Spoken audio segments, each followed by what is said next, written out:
नमस्कार शेतकरी बंधूंनो.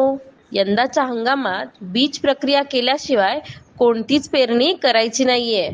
बी बियाणं म्हणजे शेतीचं मूलभूत आधारस्तंभ आणि बीज प्रक्रिया म्हणजे शेतीची पहिली पायरी. ही बीज प्रक्रिया नक्की करायची कशी? तर आपल्याकडे दोन बिजोरीचे आहेत.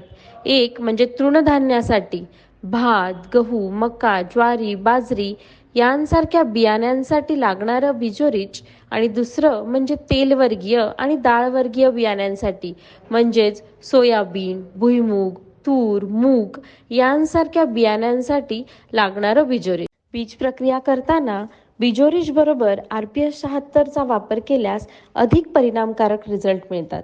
इथे आपण 1 किलो मक्याचे बियाणे घेतले आहे. याला आपण 15 ml बिजोरीच व 15 ml RPS